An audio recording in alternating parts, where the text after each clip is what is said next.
And the European Union Parliament has voted in favor of adoption of several resolutions expressing concern about the human rights violations in Uganda following the recent general election and its aftermath. Well, according to the European Union Parliament, the 14th of January general election in Uganda was neither democratic nor transparent. Now, the Ugandan elections were characterized by a crackdown by security forces and government agencies against the opposition and civil society organizations, with opposition players crying foul. Raquel Moigai with more details. It was an overwhelming vote against Uganda, 632 votes in favor and 15 against, with 48 abstentions. The European Parliament on Thursday adopted 19 resolutions taking stock of the human rights violations in Uganda, from the arrest of opposition candidate Bobi Wine, intimidation of elections observers and journalists, as well as restrictions on internet access prior to the elections. The military was here, and looking up, my security guard was being beaten mercilessly by soldiers who had guns.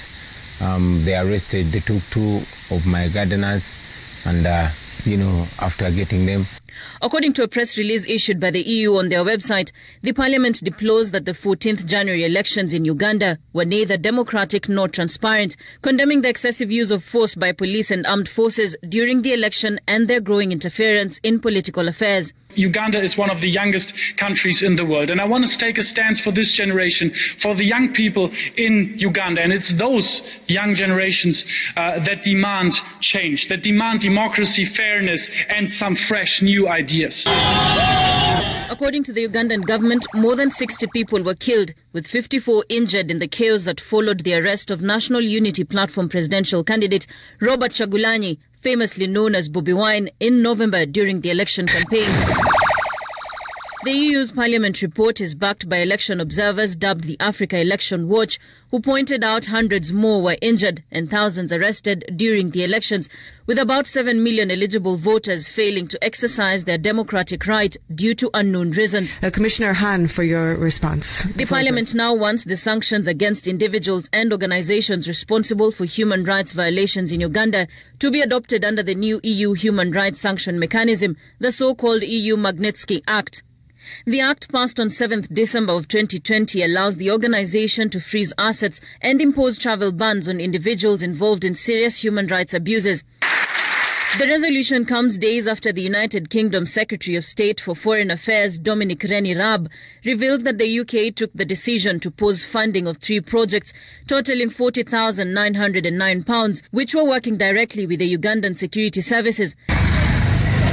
The projects, which translate to nearly 21.4 million shillings, include delivery of human rights training to Uganda Police Force and also the Ugandan Prison Service.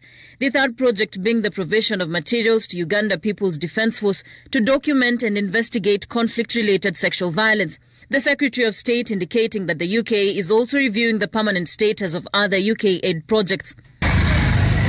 According to a local daily in Uganda, President Yoweri Museveni states that foreigners have always been wrong about Uganda and his leadership. In quotes, for anybody to think that Africans are dying to go to Europe is something that shows lack of seriousness. Well, personally, I need a lot of persuasion to leave Uganda. Why would I want to leave Uganda? I normally do it for friendship. The imposition of sanctions will be a major blow to the Uganda government's operations, since the EU is Uganda's biggest development partner and gives more than 500 billion shillings or 14.8 billion Kenyan shillings in aid annually. Raquel Moigai, Citizen TV.